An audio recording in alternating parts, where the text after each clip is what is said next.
Hola, buenas tardes a todos los que estáis al otro lado de la pantalla. Bienvenidos a este webinar que celebramos, promovido por el Consejo General de Enfermería, organizado por nuestro Instituto Superior de Formación Sanitaria ISPOS y con la inestimable colaboración de una compañía de bandera como es CeraVe, que lleva mucho tiempo acompañándonos en estos webinars de dermatología que la verdad es que arrasan, que siempre tienen un éxito de público. Hay hoy más de 2.000 inscritos.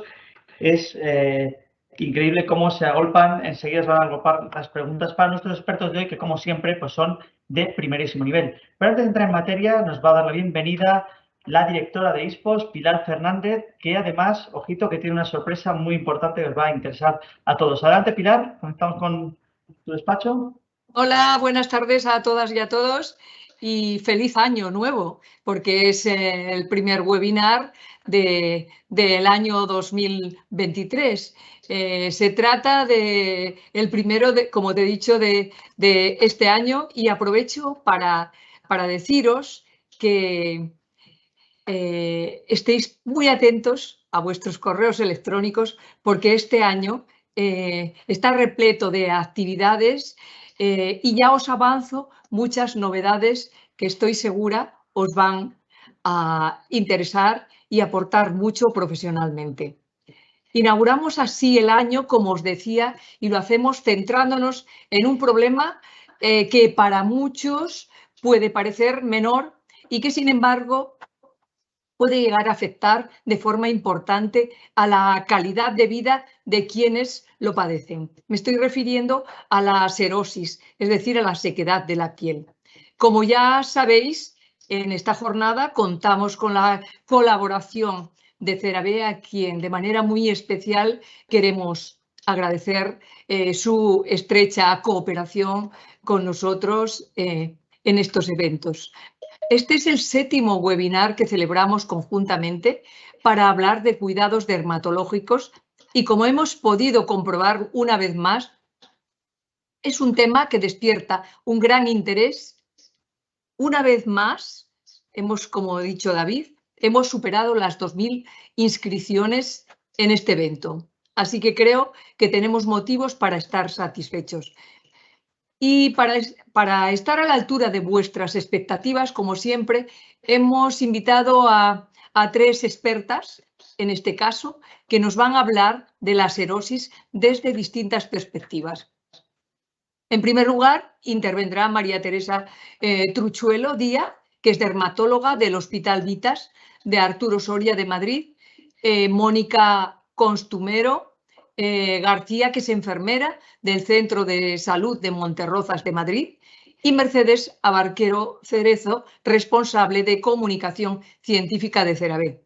En sus intervenciones nos hablarán de a quiénes afecta la serosis y, si bien es cierto que es un problema que encontramos sobre todo en las personas mayores, no es así exclusivamente. Bebés, adolescentes, mujeres en la menopausia pueden verse también afectados por la sequedad de la piel. En ocasiones va asociado a patologías tan frecuentes como la dermatitis atópica o determinados medicamentos que, como veremos más adelante, son de uso habitual. El número de personas afectadas por la serosis es, por tanto, muy elevada y es por ello que, como enfermeras, debemos estar formadas tanto en la detección como en su manejo. Muchos pacientes, sobre todo los mayores, tienden a no consultar por este tipo de problemas y, de alguna forma, a conformarse.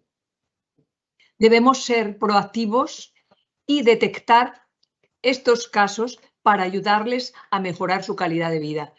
Veremos que no es un problema menor, que tenemos aquí un amplio campo de actuación. Además, hoy queremos aprovechar este encuentro para presentaros la segunda edición de En la piel de la enfermera. Esta iniciativa, puesta en marcha entre el Consejo General de Enfermería y CeraVe, tiene un doble objetivo. De un lado, promover vuestro liderazgo como enfermeras y enfermeros, y de otro, mejorar la calidad de vida de los pacientes a través del cuidado de la piel. Ya os avanzo que está abierta la convocatoria y que tenéis hasta el 15 de marzo para presentar vuestros proyectos. El premio es de 6.000 euros que irán destinados a la puesta en marcha de este proyecto. Os dejo un vídeo en el que se dan las claves de esta iniciativa.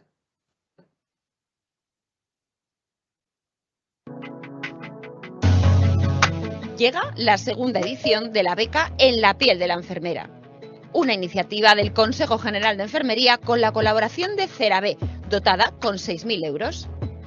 El objetivo, promover el liderazgo enfermero en el desarrollo de proyectos que busquen la mejora de la calidad de vida de los pacientes a través del cuidado de la piel. ¿Quieres participar? Estas son las claves. Todos los proyectos deben estar liderados por una enfermera o enfermero y pueden acompañarte otras enfermeras y profesionales sanitarios. Además, la convocatoria está abierta a todas vosotras, independientemente de vuestro ámbito de trabajo, atención primaria, hospital, entorno sociosanitario, laboral o escolar, entre otros. Y el proyecto puede desarrollarse dentro o fuera de tu centro de trabajo, por ejemplo, desde fundaciones o asociaciones. El proyecto ganador recibirá 6.000 euros, que serán destinados a su puesta en marcha. Como en la anterior edición, el proyecto puede ser inédito o ser la extensión de una iniciativa ya existente. El jurado valorará el impacto en la calidad de vida, la repercusión social y la originalidad del proyecto, entre otras características. Los proyectos se presentarán mediante el formulario que encontrarás en nuestra web, junto a las bases, y deberán enviarse a la siguiente dirección: instituto@consejogeneralenfermería.org, indicando en el asunto segunda beca en la piel de la enfermera. Importante, tienes hasta el 15 de marzo incluido para enviarnos tu candidatura. Y recuerda que 6.000 euros pueden ser tuyos para tu proyecto. Bueno, pues sin más, os invito a participar en esta beca porque, creedme, es una gran oportunidad que además contribuye a visibilizar nuestra profesión, y todos sabemos lo importante que es en estos momentos que vivimos.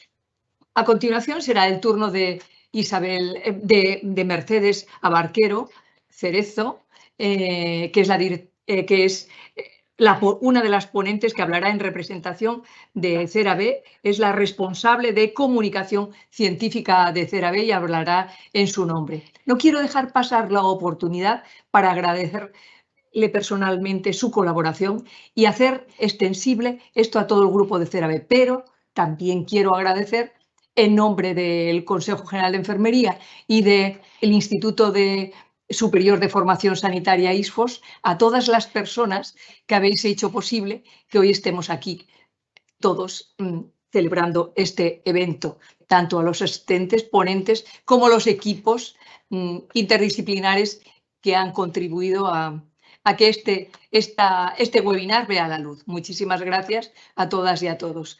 Tiene la palabra Mercedes Abarquero Cerezo.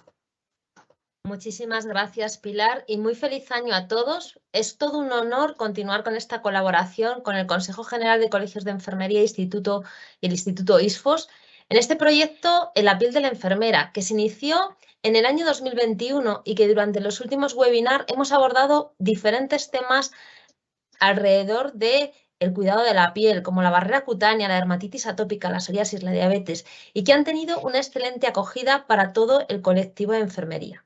Agradecer a todos vosotros la involucración y, por nuestra parte, mucho orgullo de ver cómo podemos apoyar a vuestro colectivo en la formación y el desarrollo profesional para mejorar el consejo y el acompañamiento al paciente en estas afecciones cutáneas. CERABE es una marca que seguro muchos ya conocéis. Fue creada en el año 2005 en Estados Unidos por un grupo de científicos y dermatólogos y hoy forma parte del grupo L'Oréal. Gracias a las ceramidas, que son las protagonistas en todas sus fórmulas, y una tecnología de liberación gradual, se consigue restaurar la barrera cutánea, que es clave para la mejoría de las principales afecciones cutáneas. Nuestro compromiso es ofrecerlos eficacia, calidad y seguridad a través de nuestros productos. Esperamos este webinar os ayude en vuestra práctica clínica y en este compromiso que va más allá. Para nosotros es el colectivo de profesionales sanitarios que están muy implicados en mejorar la calidad de vida del paciente. Vuestra labor es diaria como decía Pilar, para detectar y acompañar en esas patologías, en el seguimiento, en la educación del paciente, que es clave. Por ello, hoy continuamos nuestro compromiso con este webinar sobre serosis, sobre la piel seca, una condición que, como decíamos antes, está presente en muchas personas y donde vuestro consejo y apoyo es clave. Puede afectar además también a la calidad de vida, por lo tanto, fijaros el impacto que puede llegar a tener. Y por último, nos gustaría cerrar esta pequeña intervención para animaros a participar en esta segunda edición de la beca de la piel de la enfermera que os acaban de presentar. Está creada para vosotros, para todos los que estáis más comprometidos en vuestras habituales tareas, es decir, que vais más allá y que ponéis vuestro conocimiento y habilidades al servicio de vuestros pacientes para mejorar su calidad de vida. Acciones que tengáis en mente, que ya estéis realizando, que realicéis ya en las consultas o que queréis realizar en el ámbito de la educación, de la prevención o de la terapéutica, que esté destinada a vuestros pacientes en el territorio español. Nuestro apoyo, como decía Pilar, es otorgar al ganador 6.000 euros y os recordamos que está disponible ya para que podáis empezar a hacer esas aplicaciones. Me gustaría terminar volviendo a agradecer a todas las personas implicadas en el Consejo General de Enfermería y en el Instituto de Formación Superior ISFOS, que hacen posible realmente que podamos estar haciendo hoy este webinar. Yo ya os doy paso para que podamos iniciar y podamos abarcar este nuevo webinar que seguramente os resulte muy interesante. Gracias. Muchas gracias, Mercedes. Muchas gracias, Pilar Fernández, por esta introducción. Y es que, bueno, el tema de la beca en la piel de la enfermera, esta segunda edición, si la primera hubo un nivel de participación altísimo, unos proyectos que es una pena que no se puedan realizar todos al final, pero bueno, muchos este año creo que se va a superar la participación y bueno, al final son iniciativas que redundan en beneficio de los pacientes y de la sociedad en general. Y sin más, vamos a arrancar con nuestras ponentes de hoy. Pero antes de que empiecen a ilustrarnos con sus conocimientos, os voy a poner un vídeo en el que se explica fácilmente cómo plantear las preguntas para que las vayamos recopilando y luego les bombardeemos para resolver todas vuestras dudas. Adelante el vídeo, compañeros.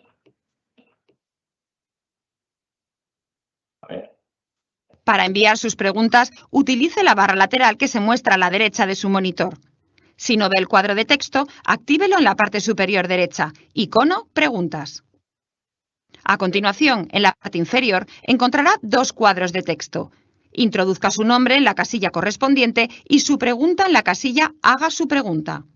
Una vez planteada, haga clic en el icono. Perfecto.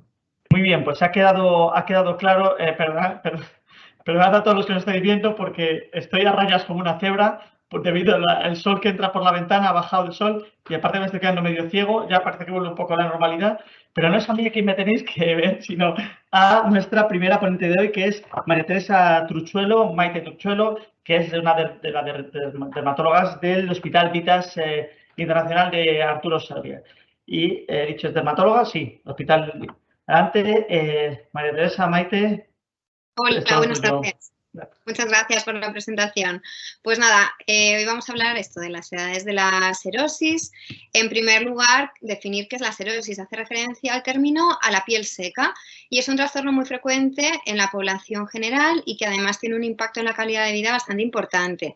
Las manifestaciones que nosotros vamos a ver en la consulta son variadas, desde simplemente una piel seca, áspera o descamativa, que se ve normalmente más apagada, hasta cuadros ya de inflamación, intenso picor, incluso en algunos casos sobre infección secundaria. Cuando la piel está seca, sobre todo en zona facial, también van a ser mucho más visibles las arrugas. Las repercusiones, pues es una piel que al estar alterada va a estar mucho más expuesta a enfermedades cutáneas, como hemos dicho, afecta la calidad de vida del paciente y cuando es grave puede incluso interferir con el ámbito laboral, social o personal. Interesante es entender primero un poco cómo es la característica... Maite, perdona que te interrumpa, soy David Ruiz Pérez. Creo que no se ha puesto tu presentación. Estás hablando, que nos encanta verte, pero todavía no se ha compartido la presentación. Cierto, es verdad que no he dado el escritorio, perdonadme.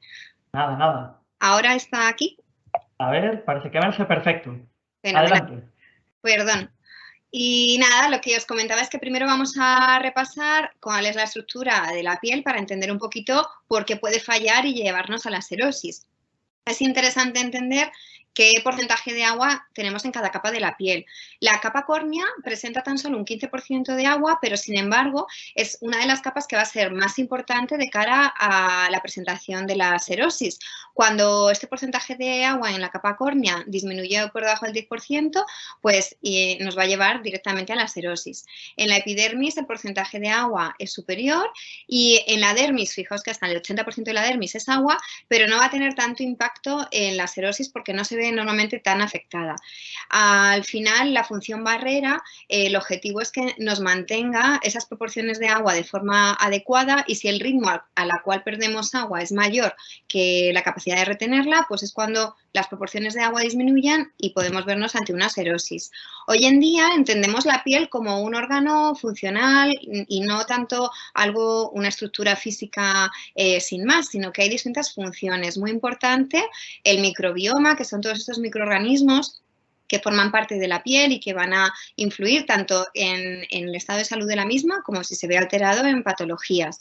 La capa química, formada por distintos lípidos, el factor humectante que ahora veremos, la capa física, que son eso sí ya pues las células, los corneocitos, los lípidos, los queratinocitos, y la capa inmune, que son las células más inmunológicas, células presentadoras de antígeno, que también es importante que todo funcione bien en este engranaje para que esa función de barrera cutánea se vea bien mantenida. ¿Cómo regula nuestra piel ese agua que es importante para no tener serosis? Pues por una parte tiene la capacidad, cuando está correcta, de retener agua en ese estrato córneo, que era la capa más superficial. Por otra parte, es capaz de captar agua de esos estratos más profundos, de la dermis, donde decíamos que hasta un 80% era agua. También la piel tiene la capacidad de captar agua desde el ambiente de formas externas, por eso en ambientes húmedos pues va a ser más fácil que esté hidratada y en ambientes secos pues más difícil. Y luego es capaz de controlar la pérdida de agua que pues, se presenta por evaporación o por la sudoración. La capa física y química que ya hemos anticipado, en la capa córnea los elementos más importantes va a ser el manto hidrolipídico, el factor humectante hidratante natural y que se mantenga la integridad de la estructura de cemento intercelular y corneocitos, que serían los ladrillos que ahora comentaremos. A nivel de la epidermis, que es la capa que está justo después de la córnea inferior, son importantes las moléculas de la aquaporina 3 y la claudina, y a nivel de la dermis, el estrato más profundo, pues va a ser importante que esté presente el ácido hialurónico, que tiene una capacidad higroscópica de captación de agua muy importante. Respecto al manto hidrolipídico que hemos comentado, hace referencia a la película que recubre todo el estrato córneo y que está en contacto con el exterior directamente. Está formado por una parte acuosa que deriva del sudor, pues agua, iones, aminoácidos, una parte más oleosa que está formada a su vez por triglicéridos, colesterol, ácidos grasos, ceramidas. Luego tenemos el factor humectante natural. Esto es un conjunto de moléculas, es una mezcla de aminoácidos y sales que tiene que estar presente para que la piel esté bien hidratada. Los aminoácidos van a derivar de la degradación de la filagrina, que es una proteína que ahora vamos a comentar, y las sales van a proceder de la secreción del sudor. La filagrina la comentamos porque es una molécula muy importante. Si veis aquí en la imagen, a la izquierda sería una piel sana con una presencia de filagrina normal y a la derecha es una piel atópica y con ictiosis vulgar donde vemos que hay ausencia de filagrina. La atopia y la ictiosis vulgar son, digamos, la referencia de la piel seca y, por tanto, es muy visible en esta imagen cómo la ausencia de filagrina pues, es directamente relacionado con la serosis. Y luego, importante también a nivel estructural, lo que decíamos que sería como el cemento intercelular del estrato córneo, que es la bicapa lipídica. Esta está formada por ácidos grasos, ceramidas y colesterol. Va a permitir que las sustancias pasen de manera selectiva y así proteger la piel y, por otra parte, controla la pérdida de agua. Cuando la capacidad de lípidos o su proporción se ve alterada, esa pérdida de agua va a ser mayor y, por tanto, la piel se va a deshidratar más fácilmente. Y los corneocitos son las células que hacen referencia a los ladrillos del estrato córneo y tienen que estar presentes, pero también periódicamente tienen que ir descamándose y además de una forma paulatina y no en grumos, como vemos a veces en serosis, que por eso luego vemos esas descamaciones. Para que esto sea así, es necesario que haya una serie de enzimas que veis aquí, que estén presentes y que favorezca esa evolución normal de descamación del corneocito. Esta sería una imagen de una piel sana y a la derecha pues una piel irritada con esa rugosidad en los estratos más superiores, esa aparición de escamas porque no se está descamando de forma uniforme y natural. Por tanto, ¿qué es la causa detrás de la serosis? Pues por una parte puede estar presente porque hay una alteración o una disminución de los lípidos de la superficie, sobre todo las ceramidas, de ese cemento intercelular que hemos comentado. Puede estar presente también porque lo que se ve afectado es el factor humectante natural, por déficit de urea o por déficit de la filagrina que hemos comentado. O también puede estar presente porque haya una descamación irregular de esos corneacitos que eran los ladrillos del estrato córneo. ¿Qué causas hay detrás de esto? Por una parte, causas internas, algunas completamente normales, pues la propia asociada a la edad o a las alteraciones sebáceas dentro de los rangos normales, pero también hay enfermedades que pueden estar detrás. Algunas como estados carenciales, dermatosis inflamatorias, clásicamente la dermatitis atópica, enfermedades como diabetes, hipotiroidismo, el tabaquismo también predisponen a la sequedad. Pérdida de agua, pues por alguna quemadura, porque tengamos algún episodio de gastroenteritis, etcétera. Factores iatrogénicos que podamos provocar de los personales sanitarios, pues al hacer prescripciones, como es un abuso de diuréticos, laxantes, retinoides, es lo más típico. Y luego factores externos que también influyan, desde climáticos, cuando hay un exceso de calor o mucho frío, las calefacciones, la sequedad ambiental. Hay ciudades, pues por ejemplo Madrid, que tiene una humedad ambiental relativa muy baja. Agresiones químicas, los detergentes, suavizantes, etcétera. Y luego agresiones físicas, como puede ser pues, la fricción, los roces y demás. Si se pasa. Uy, perdón, porque no se me está pasando. Ahora. Perdón. A ver si se... Maite, recuerda pinchar en el PowerPoint. Ah, perdón. Muy bien. Nada, los factores externos ambientales, como es la temperatura, la humedad ambiental, son importantes porque las enzimas que decíamos que eran importantes en la piel se ven afectadas precisamente por estos parámetros. Y así típicamente vemos estas serosis típicas del invierno en las zonas más expuestas, como son las manos, la boca, los párpados, típico pues ahora en el invierno, gente que se va a esquiar, la verdad nos consultan mucho. También la serosis o piel seca de la infancia, hay algunas que son asociadas a enfermedades y hay otras que son más externas pues, por los hábitos de vida de los niños. A enfermedades, como hemos visto, la dermatitis atópica se lleva la palma, es una enfermedad bastante frecuente que se caracteriza por el intenso picor, afectación de la calidad de vida, aparición de eczemas en distintas partes del cuerpo. Hay una predisposición genética que afecta en concreto a la filagrina, como hemos comentado, y a veces se asocia también pues, a alergias, incluso asma o intolerancias alimentarias. Esas son las imágenes típicas, que las hay más leves como la imagen de la izquierda, también más severas como la de la derecha. Y luego tendríamos el otro grupo importante de enfermedades que son las ictiosis, que son unas enfermedades determinadas genéticamente, donde la serosis o sequedad de la piel es el signo común a todas ellas. Hay distintos grados de intensidad, algunas simplemente pues, se manifiestan simplemente con la serosis, la sequedad y ya está, pero otras llegan a ser incompatibles con la vida. Luego está la serosis en la adolescencia. En este grupo de edad podemos ver o dermatitis atópica que se mantiene en la adolescencia o iatrogénicas porque estamos tratando acnés inflamatorios y pautamos retinoides orales, cuyo uno de sus efectos secundarios típicos es la sequedad o ictiosis. En la edad adulta, la serosis o sequedad la vemos asociadas pues, a enfermedades como habíamos dicho, diabetes, hipotiroidismo, enfermedades típicamente cutáneas como es la psoriasis, que vemos aquí, que tienen asociadas también otros síntomas más allá de la piel. Luego hay causas externas pues, típicas de ciertos trabajos, pues, por ejemplo, el personal de enfermería, como el lavado tan frecuente de manos es bastante típico, la dermatitis también de la ama de casa, precisamente por también ese lavado frecuente de manos, o bueno, ciertos grupos particulares de trabajadores que tienen contacto con algunos alergenos. Y luego estarían las iatrogénicas, que quizás es interesante porque se conocen poco, pues pueden ser los retinoides que hemos comentado de la adolescencia, a veces también se usan en edad adulta porque haya acné de la mujer adulta, o incluso como anti-aging fuera de indicación también se prescriben en ocasiones. Y luego fármacos que se usan muy habitualmente, como son los diuréticos, pues como hipotensores, laxantes, estatinas para el control del colesterol, y que son fármacos todos ellos muy usados, muy frecuentemente usados, y a lo mejor no somos conscientes de que pueden influir en la cirrosis. Y luego estaría el paciente oncológico, que por sus tratamientos específicos, pues también muchas veces nos van a consultar por estos problemas. En la menopausia hay una cirrosis o sequedad de la piel típico asociado a la edad, porque la disminución de los estrógenos va a hacer que la piel se reseque más. Y bueno, como iatrogénica, pues a lo mejor los protocolos antiedad, hay muchos que asocian retinoide, que aunque sea tópico, pues una de las características en algunas ocasiones, sobre todo cuando se está empezando el tratamiento, puede ser precisamente esa sequedad.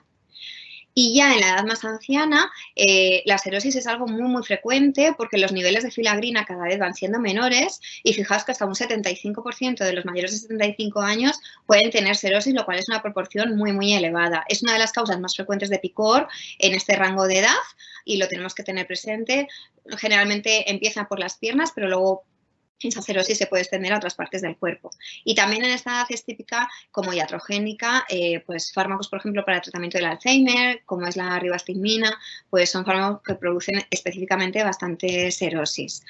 Es importante también comentar que esto, bueno, pues tiene solución y si uno hace una buena rutina hidratante, por ejemplo, en este estudio se veía como aplicando una buena crema hidratante que combinaba pues ceramidas, pues vemos colesterol, vemos como aplicándola 2 veces al día durante un mes, somos capaces de ver cambios estructurales y en la función de esa piel. Cuando nosotros recomendamos al paciente serótico que se hidrate, lo que vamos a intentar buscar es corregir esos niveles de lípidos fisiológicos que teníamos en piel sana e intentar incrementar o mantener el nivel hídrico en esa capa córnea. El tratamiento nos lo va a comentar Mónica más detalladamente, pero lo que vamos a buscar es la rehidratación epidérmica restaurando esa barrera mediante la aplicación de lípidos similares en composición a la de nuestra piel. Aliviar el picor va a ser también otro de los objetivos y lo solemos dividir en una serie de cuidados generales y específicos que os comentará ahora Mónica en detalle. En cuanto a los cuidados específicos a nivel tópico, simplemente detallar que vamos a buscar activos que penetren rápidamente y que además puedan actuar desde el interior de la epidermis para estimular esas vías de producción de lípidos de dentro hacia afuera propios de la piel. Generalmente lo que más nos gusta son estos productos que combinen tanto agentes pasivos como agentes activos en un mismo producto. Y ya para terminar, comentar este estudio para traducir precisamente eso, que si uno lleva una buena rutina, realmente el problema de la ictiosis puede ser reversible. Estos fueron 34 pacientes, era un estudio doble ciego controlado con placebo y en el brazo que se trataba con la crema que presentaba lípidos, pues ceramida, triglicéridos y colesterol, se veían al mes mejorada tanto la estructura lipídica como la función barrera cutánea, como disminuía también significativamente la sensibilidad de la piel. Así que nada, simplemente recordar pues esto, que la ictiosis bien tratada pues tiene su solución.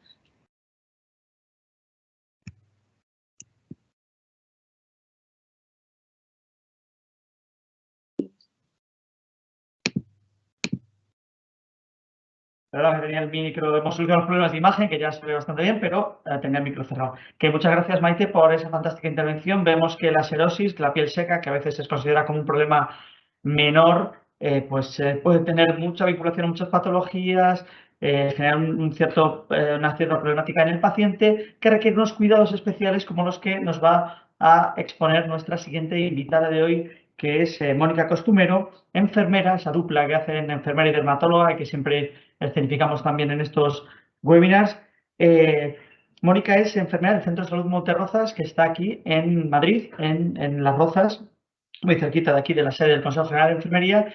Y bueno, vamos a profundizar un poquito más de qué cuidados pueden ofrecer los profesionales de enfermería y para ellos mismos también, porque decía antes Maite que también con tanto lavado de manos, con los productos abrasivos, pues también sois las enfermeras a la vez quienes ofrecéis el tratamiento para los demás y para vosotras mismas. Sin más, Mónica, te cedo la palabra. Adelante. Hola, buenas tardes a todos. Primero quería dar las gracias a todos los inscritos y también dar las gracias al Consejo General de Enfermería, a L'Oréal y en especial a CeraVe por haber contado conmigo para hablar de un tema tan sumamente fascinante como es el cuidado de la piel. Nosotros, como enfermeros, tenemos el gran privilegio de poder ayudar al paciente en todas sus esferas, tanto físicas, psíquicas como psicológicas. Y uno de los cuidados con los que podemos cambiar la vida del paciente es precisamente con los cuidados de la piel. Podemos cambiar su calidad de vida, pacientes con problemas dermatológicos, que con unos simples cuidados podemos mejorar tanto su calidad de vida. Nosotros, como decimos, tenemos la capacidad, el gran superpoder de cuidar al paciente en todos sus ámbitos y cuidamos absolutamente de todos sus órganos. Cuidamos de su corazón, de su estómago, de sus riñones, pero no nos debemos de olvidar también de cuidar la piel, que la piel es otro órgano y, de hecho, el órgano más grande que tiene el cuerpo humano. Y ya nos ha contado Maite todas las funciones tan importantísimas que desempeña justamente este órgano como es la piel. Por lo tanto, debemos de cuidarle. Y algo muy importante, este webinar se llama Las edades de la piel seca, pero quiero recalcar que cuidar la piel no tiene edad. Cada edad tiene un problema de piel muy diferente, tendremos que saber adaptarnos a esa edad, a esa problemática, a cada tipo de paciente, pero cuidar la piel no tiene edad. La piel debe de cuidarse desde que el niño nace hasta que se produce el exitus en la edad anciana, que es lo deseable.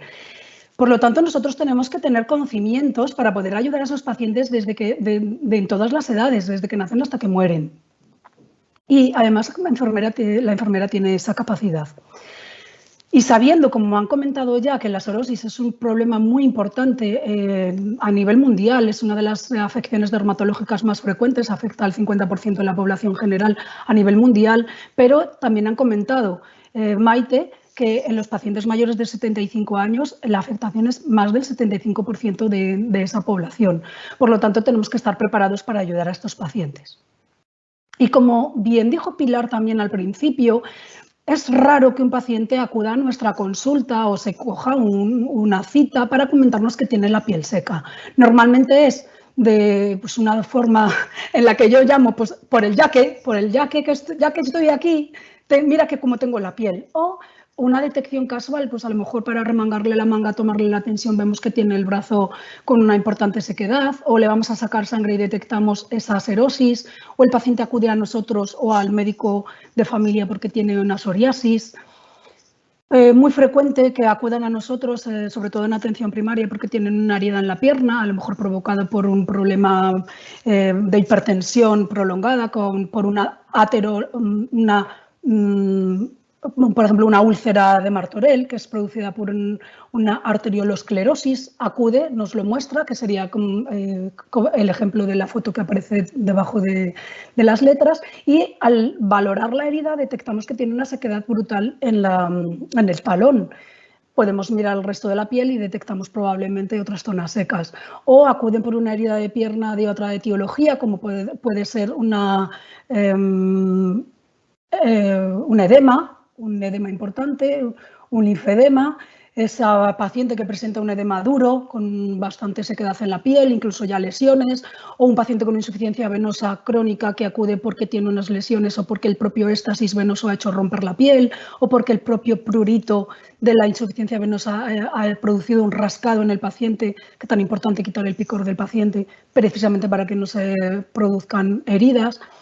O se ha dado un golpe y por ese problema de insuficiencia venosa se ha producido una herida, o acudimos a un domicilio para valorar una úlcera derivada de la dependencia, una lesión derivada de la dependencia, y vemos que no solo hay problemas de presión, de fricción, sino también de humedad o de sequedad de la piel que provoca estas heridas.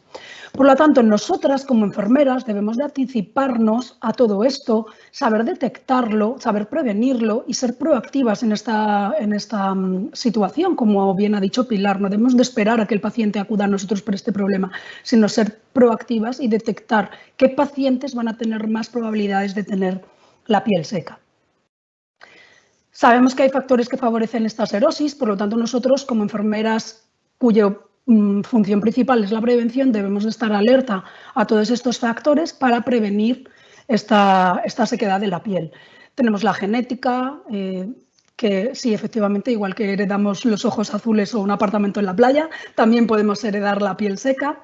La edad, que si bien no podemos intervenir en retrasar esa edad, pero sí que podemos intervenir en las pieles patológicas según la edad. La comorbilidad, la medicación, como muy bien ha explicado Maite.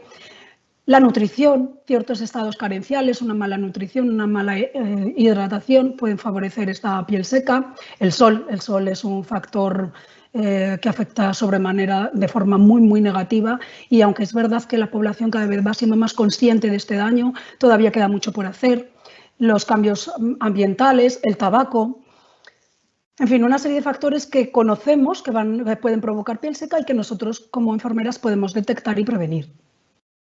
Vamos a hablar de esos cuidados, lo hemos dividido en cuidados generales, que son los cuidados desde el interior y precisamente para paliar estos factores que provocan la sequedad, y luego los cuidados específicos ya más dirigidos al cuidado de la piel. Comenzamos con los cuidados generales y hemos hablado de la genética. Cierto es que los genes no los podemos modificar, por lo menos por ahora, danos tiempo, pero lo que sí que es verdad es que no podemos modificar esos genes, pero sí podemos intervenir en la expresión de esos genes, en la actividad de esos genes, como a través de la epigenética, es decir, cómo nos cuidamos, qué estilo de vida tenemos. Y esto está estudiado. Se ha estudiado cómo dos hermanos gemelos homocigóticos, teniendo exactamente el mismo ADN, cuidándose uno de una manera y otro de otro, como uno va a envejecer de diferente manera que otro, como uno va a padecer ciertas enfermedades que no va a padecer el otro, cuando tenían un ADN exactamente idéntico. Pues precisamente por eso, porque es muy importante cómo se cuide la persona para desarrollar o no diferentes patologías. Y la piel al final no es diferente. Sabemos que existen genes responsables de la producción de humedad, de la elasticidad, de la capacidad antioxidante, y en concreto la piel seca puede deberse a una alteración en la expresión del gen que codifica la filagrina, que la filagrina ya nos ha hablado Maite, esa proteína que ejerce un papel importantísimo en la hidratación de la piel y que además se ve más afectada con la edad. Por lo tanto, nosotros no podemos cambiar esos genes, pero sí podemos modificar esa epigenética, como el paciente debe de cuidarse para no tener este problema de sequedad de piel. La edad, igual, nosotros no podemos intervenir en la edad, desgraciadamente esto no se ha conseguido todavía, pero sí lo que podemos hacer es adaptarnos a la edad del paciente para enseñarle a cuidar su piel. Cuando un niño nace, los padres tienen clarísimo que tienen que hidratar su piel. De hecho, antes de nacer ya tienen su kit preparado de higiene con su limpiador muy cuidadoso, su crema de bebé. Y todos tienen claro que tienen que hidratar al bebé, sobre todo cuando este bebé tiene problemas como dermatitis, ictiosis, que ya nos habló la doctora. Pero no sé muy bien por qué esa intensidad de cuidado de la piel, a medida que el niño va creciendo, pierden ese interés por cuidar su piel, dejan de hidratarle, dejan de tener esa importancia que tienen cuando son bebés. Ya nos digo cuando el niño es más grandecito que esa aplicación de esa piel depende de ellos más que de sus padres. Los niños pierden totalmente ese interés. Por lo tanto, tenemos que estar encima de los padres para que comprendan que la piel tiene que ser hidratada también aunque el niño sea más grande, sobre todo si hace deportes de agua, si tiene una intensidad en su sudoración, pues hay que reponer todo ese agua perdida. Cuando el niño es adolescente o la niña es adolescente, generalmente acuden a nosotros porque tienen acné. Pocas veces nos cuenta que tienen la piel seca, pero es que este acné suele ir asociado a una piel también muy deshidratada. Muchas veces es porque están utilizando productos demasiado astringentes, jabones secantes para paliar ese acné. Otras veces puede ser por los tratamientos que se han prescrito, como las toallitas con antibiótico, el peróxido de benzoilo, los beta-hidroxiácidos como el ácido salicílico, que al final producen sequedad. Por lo tanto, ya el médico ha hecho su función de prescribir esos tratamientos específicos, pues ahora nosotros tendremos que prescribir esos cuidados a esa piel que se está deshidratando por el tratamiento. Pues una limpieza no tan astringente, una hidratación posterior a los tratamientos adecuada y sobre todo fortalecer la importancia que sea un cuidado diario, constante y continuo. A medida que la persona va avanzando en edad, nos podemos encontrar que con la edad se va perdiendo ciertas sustancias de la piel como el colágeno, la elastina, el ácido hialurónico. Debemos de reponerlo. Las ceramidas suele perderse también con la edad. Nosotros debemos de reponer esas sustancias perdidas con la edad. También está una palabra que se ha puesto muy de moda en la pandemia, el mask acné, que sería el acné provocado por la mascarilla, que lo hemos sufrido muchos adultos. Pues tendremos que tener esa proactividad para cuidar de esta piel. Llegada la edad de la menopausia, esta menopausia ya lo ha contado Maite, las mujeres menopáusicas pierden también mucha hidratación en la piel, pierden mucha grasa, lo que llamamos lipoatrofia. Debemos de estar pendientes en cuanto se aproximen a esa edad, ser proactivos y si vienen a la consulta por cualquier otro motivo, investigar sobre el protocolo de la menopausia, investigar sobre estos problemas de piel e intentar ayudarlas. También otras veces en esta edad, como ha dicho la doctora también, puede ser por tratamientos antiedad, muy típico los retinoides, el retinol, el ácido retinoico, que al final provocan mucha sequedad, sobre todo en el inicio, cuando se está produciendo esa retinización, se produce mucha sequedad, entonces nosotros tenemos que ayudarle con esa hidratación. También otros productos antiedad como los alfa-hidroxiácidos, el ácido glicólico, que también al principio produce mucha sequedad hasta que se acostumbra, el ácido láctico, en fin, tenemos que estar pendiente de qué se pone la persona en la piel para poder ayudar con esa hidratación. Y luego ya llegado a la edad anciana, la persona mayor, el mayor problema que tiene, lo hemos dicho, es esa sequedad del 75% de los mayores de 75 años, tiene mucha sequedad en la piel. Estamos hablando de una piel muy frágil, muy vulnerable a ciertas infecciones, a ciertas lesiones, por lo tanto aquí tenemos que dar mucha importancia al cuidado de estos mayores. Y aquí nos encontramos una barrera sobre todo en el anciano hombre, porque normalmente a esta edad relacionan las cremas con las mujeres y piensan que es que los hombres no se pueden hidratar. Afortunadamente ya en las generaciones venideras ya se lo tienen súper integrado y ya se ha integrado en cuanto a que las cremas no tienen sexo. Pero sí que es verdad que en estas generaciones les cuesta un poco comprender que los hombres se pueden echar crema, con lo cual tendremos que insistir, hombres o mujeres, pero principalmente son quizá más necesitados los hombres en la importancia de hidratarles para que no tengan heridas, sobre todo en heridas de pierna que curan tan mal a esta edad, sobre todo si tienen algún factor vascular añadido, venoso o de hipertensión. También las enfermedades que favorecen esta sequedad, ya las ha comentado la doctora Maite, y los medicamentos, pues tendremos que conocer estas enfermedades y estos medicamentos para poder adaptarnos a sus cuidados. Y la profesión, también se ha comentado, profesiones que tienen mayor sequedad en la piel, como los profesionales sanitarios, los mecánicos, los albañiles, o sequedad corporal, como por ejemplo los profesores de natación o los deportistas, los nadadores. Tendremos que adaptarnos a esta situación. Fijaos qué tan importante es conocer a nuestros pacientes, incluso en qué trabajan, es importante. La alimentación, algo fundamental, la hidratación, beber agua. Y tenemos que dejar de decir esa frase tan manida ya de hay que beber 2 litros de agua al día, porque no es cierto. Hay que beber la cantidad suficiente que necesita cada persona y adaptarla a cada necesidad de esa persona. No necesita lo mismo una persona de 50 años que está picando piedra en la carretera a 40 grados a la sombra que lo que va a necesitar una persona de su misma edad que trabaja en una oficina sentado con un ambiente y un calor totalmente controlado. También cuidado con el anciano, porque el anciano sí es verdad que necesita menos cantidades de agua, porque como el agua se va perdiendo con la edad, digamos que el niño cuando nace tiene un 90% de su composición en agua, el anciano pues puede llegar incluso a un 60, un 50 y es verdad que necesita menos agua, pero también hay que aportársela. Y lo más importante del anciano es que suele tener esa sensación de sed abolida. Por lo tanto, hay que insistirle en que tiene que hidratarse y si les cuesta el agua, que normalmente les cuesta el agua, beber agua, pues hay que incentivarlo a que lo haga en forma de infusiones, de calditos, de sopitas, de consomés, que aporten agua que les sea de una forma un poquito más agradable que beber el agua que no les suele estimular mucho. En cuanto a la alimentación, tiene que ser una alimentación equilibrada, tanto cuantitativamente como cuantitativamente. Debemos de estimular la ingesta de fruta y verduras, que van a aportar agua en sí mismas, pero además vitaminas hidrosolubles muy importantes también para la piel. Debemos de incentivar el consumo de grasas insaturadas, grasas saludables, porque al final no solo aportan esas grasas importantísimas que se van perdiendo con la edad, sino también vitaminas liposolubles muy importantes para la piel. Y por supuesto proteínas, que ya sabemos las proteínas tienen una función reparadora, una función constructiva, que es muy importante sobre todo en pacientes que ya tienen lesiones en la piel, que tienen heridas, hacer un incremento en su consumo de proteínas para producir esa reparación de tejidos. Y muy importante, no tomar alcohol. El alcohol produce deshidratación a todos los niveles y por supuesto también en la piel.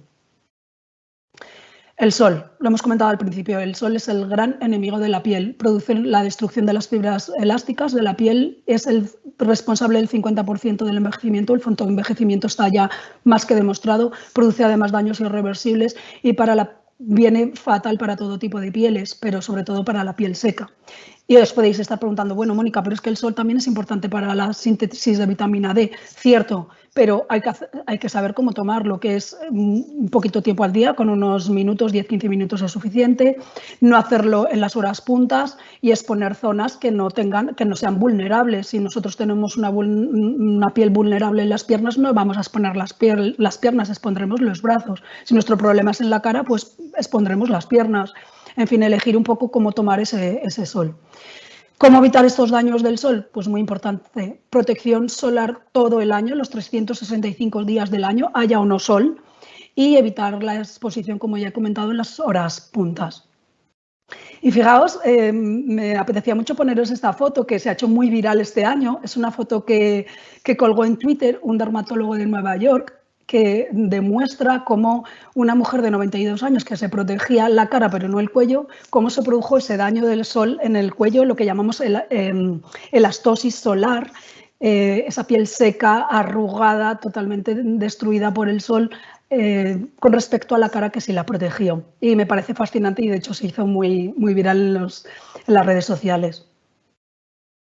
El tabaco destruye la piel, produce una deshidratación brutal, adelgaza la piel, la pone áspera, quebradiza, disminuye la oxigenación, produce arrugas prematuras, altera la cicatrización, muy importante los pacientes que tienen heridas y lesiones en la piel que no fumen porque al final la cicatrización se va a retrasar sobremanera.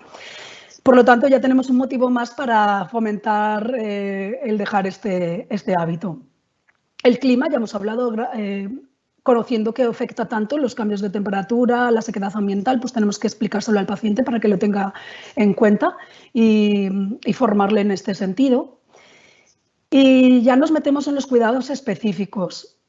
Importantísimo la parte de la higiene. Parece como muy de perogrullo que la higiene debe hacerse de forma adecuada, pero es así. Debemos de instruir al paciente que haga una ducha diaria pero corta. Al final, el estar mucho tiempo expuestos al agua deshidrata la piel.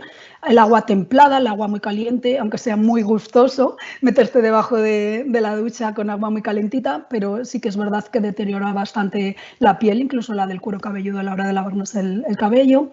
Tenemos que utilizar un limpiador lo más gentil posible con la piel, a ser posible que no lleve jabones, porque al final los jabones llevan surfactantes, tensoactivos necesarios para limpiar la piel, pero no imprescindibles. Podemos utilizar limpiadores sin jabón, que sean humectantes, que sean de un pH fisiológico. El pH fisiológico de la piel no es un pH neutro, como solemos decir, sino un pH ácido, aproximadamente del 5.5. Vamos a buscar este tipo de limpiadores. Evitar las esponjas, porque al final lo primero, esa abrasión es totalmente innecesaria y lo segundo, las esponjas son un caldo de cultivo estupendo para todos los microorganismos. Por lo tanto, las bacterias, ciertas bacterias, hongos, esporas se montan. Hay una fiesta en esas esponjas húmedas continuamente que desde luego hay que evitarlas. Evitar también lociones que contengan colonia, que contengan alcohol. Y bueno, lo del alcohol ya lo hablaremos más adelante, pero no todos los alcoholes son perjudiciales, lo hablaremos un poquito más adelante. Y utilizar prendas de tejidos naturales que deshidratan menos la piel. Y ojo, como hemos hablado antes con las personas que van mucho a la piscina, no solo por su profesión, sino también pues, por los que realicen deporte. En piscinas, el agua en las piscinas reseca muchísimo, más si son cloradas, cuidado con las saunas que también deshidratan.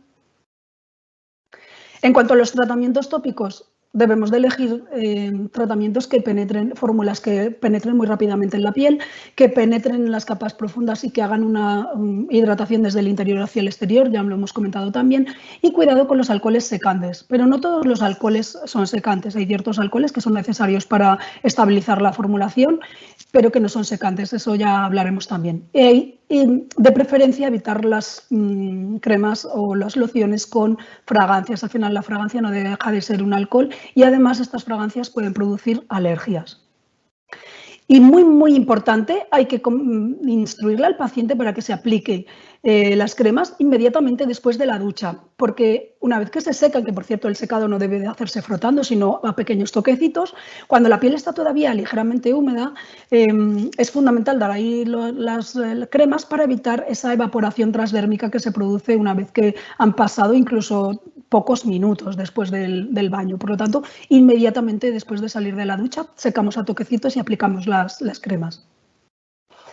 Y tenemos dos tipos de hidratantes, los hidratantes activos y los hidratantes pasivos. Los hidratantes activos suelen ser los que aportan agua, son los más empleados y son los que más se mantienen en fase acuosa en el preparado. Y los hidratantes pasivos que impiden esa pérdida de agua que tenemos en la capa córnea. Estos son los que se mantienen en una fase oleosa en el preparado. Y os estaréis preguntando, ¿y cuáles son mejores? ¿Hidratación activa o pasiva? Pues comentaremos que lo ideal es combinar los dos. De hidratantes activos importantes tenemos humectantes muy frecuentes como es la glicerina, el polietilenglicol, que son los más utilizados. En cuanto a hidrocaptadores tenemos los más frecuentes la urea, el pantenol. Y luego los lípidos, tenemos que reponer esos lípidos perdidos con siliconas, ceras, aceites y otras sustancias como el colágeno, la elastina, el ácido hialurónico que va perdiendo en la piel. En cuanto a hidratantes pasivos, tenemos la parafina, las ceras de los más utilizados, triglicéridos, colesterol, lípidos como las ceramidas, los fosfolípidos y otras sustancias que van a hacer que nuestra piel capte agua y no la pierda. Y como decimos, lo ideal es utilizar un producto, una formulación que combine tanto agentes activos como agentes pasivos. Y muy importante para enfermería, a la hora de elegir un dermocosmético para recomendar al paciente, tenemos que utilizar ciertos parámetros que no debemos de bajar de calidad. Uno es que tengan evidencia científica. Para mí es importantísimo y debe ser para todos que todo lo que pongamos en el paciente tenga una evidencia científica probada, que haya estudios sobre ese producto en el cuidado de la piel.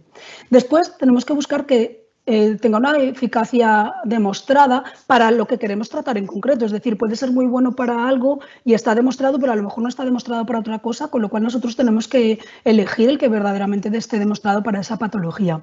Y muy importante, que tenga una tecnología innovadora. Tenemos mucha tendencia los enfermeros a utilizar productos aludiendo a que es que me ha funcionado toda la vida, es que toda la vida ha ido bien. Bueno, nosotros ya somos científicos, no solo somos enfermeros, somos científicos y debemos de intentar dar nueva tecnología y una innovación en los productos que utilizamos con los pacientes y que les ofrecemos y que les recomendamos y que les prescribimos. Por lo tanto, vamos a dejar esa idea de es que siempre funcionó. Bueno, pues es que ahora hay otras cosas que tienen unas tecnologías mucho más innovadoras que funcionan muy bien y es a lo que debemos de elegir. Por lo tanto, enfermería tiene el gran superpoder de utilizar el corazón para cuidar al paciente, pero también utilizar el cerebro y utilizar la ciencia. Son una combinación perfecta que solo enfermería puede tener, corazón y ciencia junto.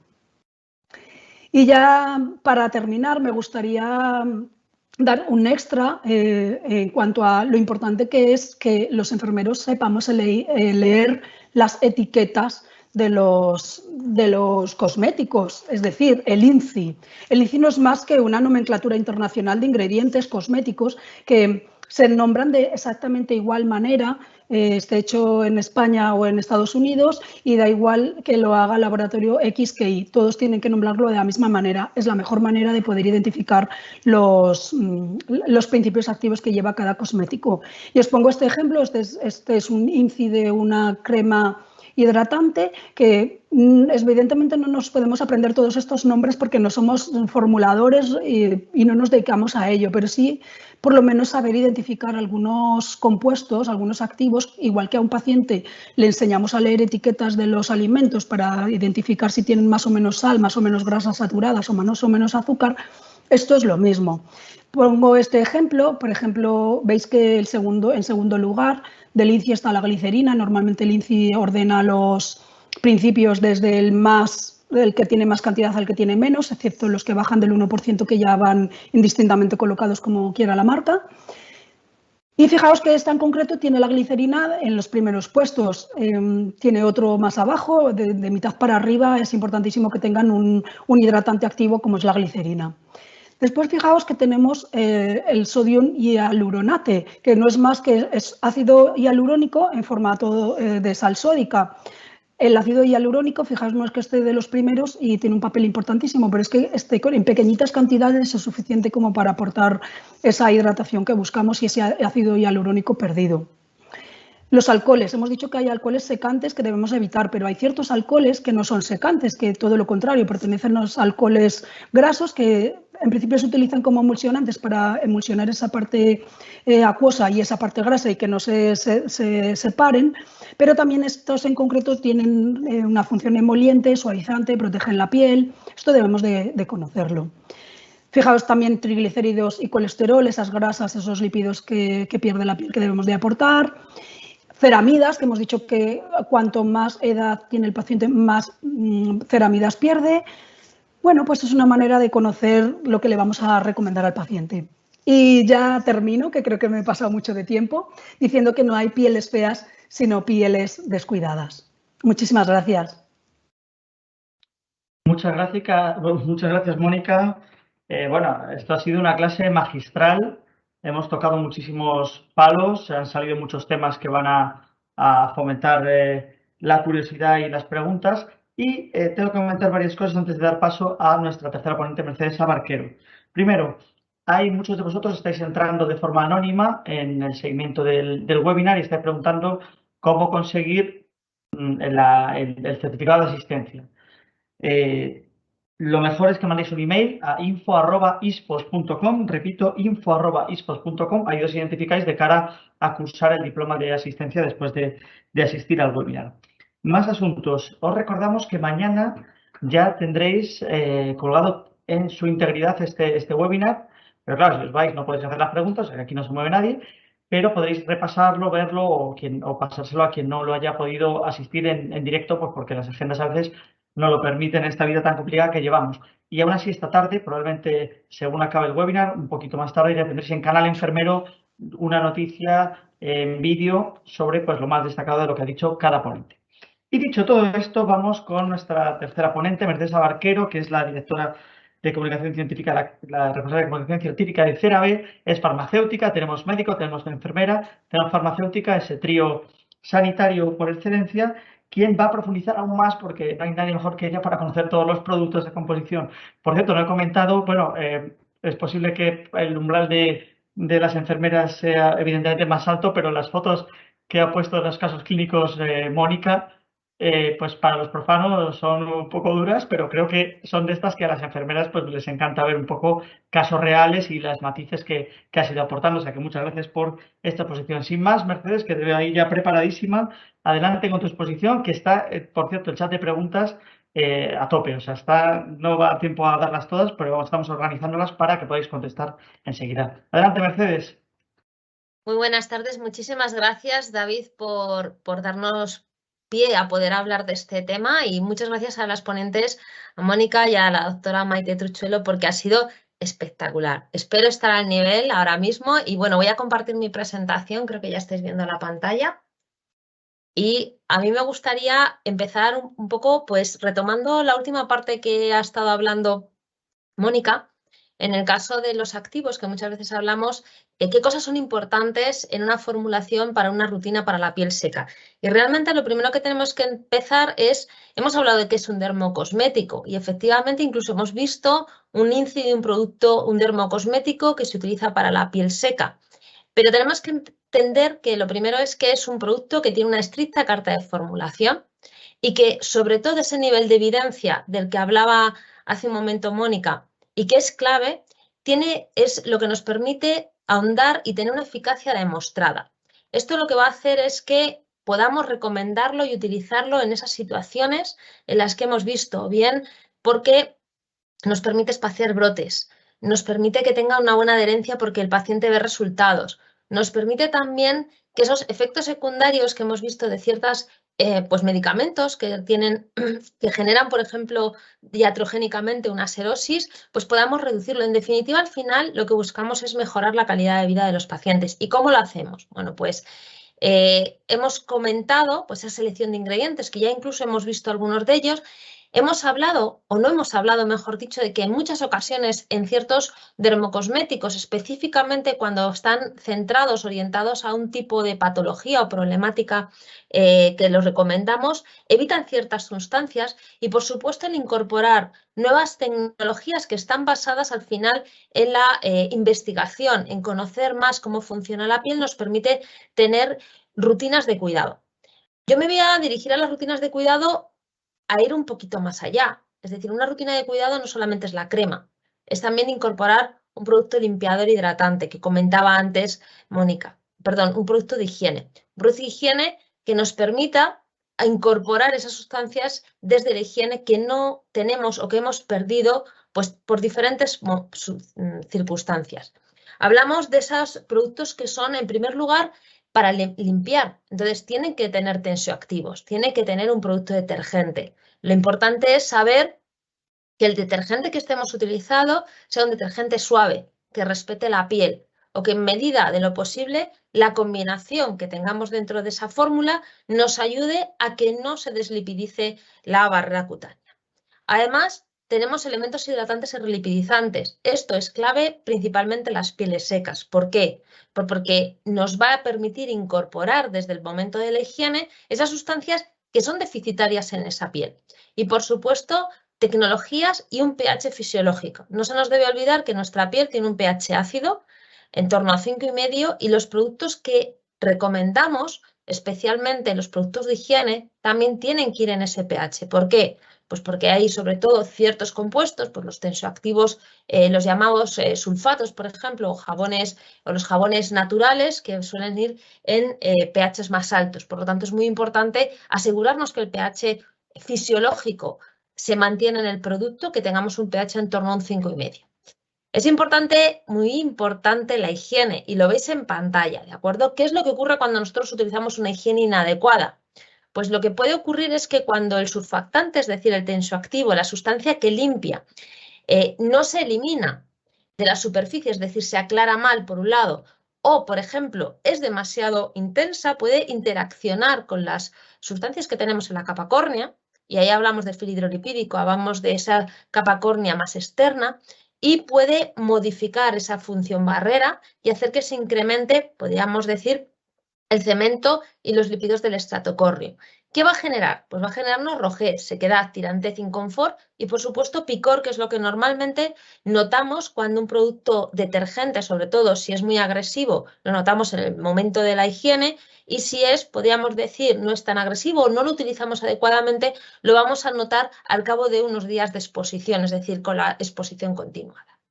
Es importante, por tanto, tener en cuenta que necesitamos mantener ese filo hidrolipídico, que no se alteren los lípidos que tenemos en la superficie, especialmente esos ácidos grasos y esas ceramidas que son cruciales para nuestra piel a nivel de los lípidos epidérmicos y el cemento intercelular y, por supuesto, el filo hidrolipídico, que no se produzca reducción a nivel de hidratación, que no se produzca sensibilidad y, por supuesto, que no alteren los factores naturales de hidratación que, como hemos visto antes, derivaban de la filagrina en muchos casos y que son claves para mantener la hidratación en la piel.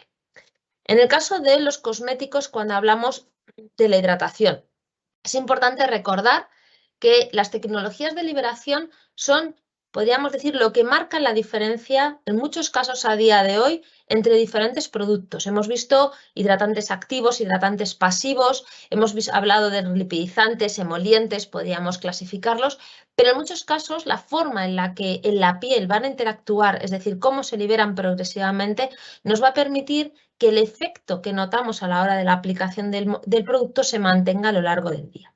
Y es que es importante tener en cuenta que cuando hablamos de las ceramidas, por ejemplo, vemos que hay una reducción en la cantidad de ceramidas cuando tenemos ciertas patologías y que son esenciales para mantener nuestra piel, pero que los sistemas de difusión, como la tecnología multivesicular, nos permite y nos garantiza tener 24 horas de hidratación. Y a mí me gustaría compartir con vosotros un estudio súper interesante que se ha realizado y es el último que tenemos con una rutina en la que se incorporan ceramidas dentro de la fórmula tanto del producto de higiene, que es un Syndet, es un producto lavante al agua que no hace espuma, pero sí que incorpora esos tensioactivos para limpiar adecuadamente, respetar la barrera cutánea y además incorpora ceramidas. Y por otro lado, la aplicación diaria también de al menos una vez de la crema que incluye ceramidas. En este caso, lo que vemos, si son los resultados, si veis el póster que se publicó en el último Congreso Español de Dermatología Estética y Terapéutica del GEDET, en el que bueno, pues podéis ver los resultados en la escala EVA, es una escala analógica visual para la serosis. Entonces, lo que vemos en personas con serosis, como al cabo del mes de tratamiento se reduce la sequedad, vemos una mejoría muy significativa, más del 60% del eritema se ve reducido, la rugosidad, la descamación, el prurito, el escozor y fijaros incluso el dolor que nota el paciente. Vemos que prácticamente se elimina. Como veis, podemos hablar de que realmente somos capaces de mejorar la calidad de vida de esos pacientes. No solamente es algo estético, sino que en este caso vemos una mejora. Este estudio, que es muy interesante, también se evidencia la mejora en el SCORAT, de la dermatitis atópica y en el PASI de la psoriasis. Por lo tanto, nos evidencia cómo una rutina puede ser beneficiosa en el tratamiento de estas patologías o en el cuidado de estas patologías asociado con su tratamiento farmacológico.